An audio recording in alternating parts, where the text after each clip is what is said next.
Welcome to our video on ETF diversification, focusing on the important choice between selecting ETFs from a single company versus spreading your investments across multiple providers. We'll explore all the key considerations you need to make a well-informed decision. In today's complex investment landscape, choosing between ETFs from a single company or diversifying across multiple providers is a significant decision for many investors. Our focus is to clarify the key considerations to help you make the best choice for your investment goals. The first and foremost consideration when selecting an ETF is its expense ratio. The lower this is, the more of your money works for you. It's the main factor that directly impacts your returns over time, regardless of who manages the fund. Therefore, selecting the lowest cost ETF for your target index is often the most effective strategy. While the expense ratio holds paramount importance, you need to consider other factors such as the fund's tracking error, which determines how closely it follows its benchmark index, and its tax efficiency, particularly relevant for taxable accounts.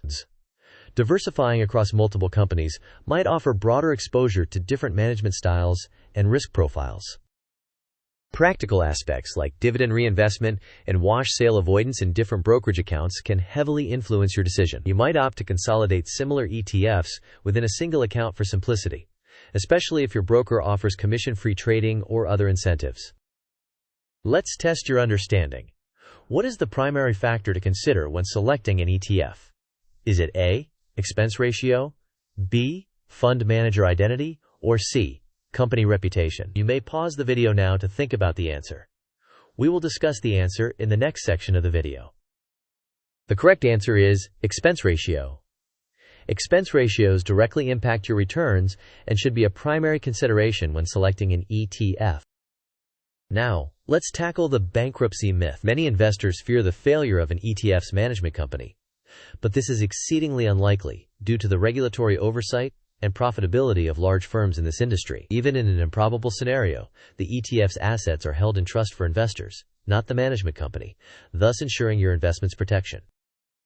In conclusion, concentrating on low-cost, tax-efficient ETFs that align with your investment goals is crucial. While diversifying across management companies may offer theoretical advantages, the primary focus should remain on the fund itself rather than the company managing it. Ultimately, the best approach depends on your individual circumstances and investment goals. Thank you for watching our video on ETF diversification. If you found this information valuable, don't forget to like, share, and subscribe to our channel for more insightful content. Also, feel free to comment below with your thoughts and questions.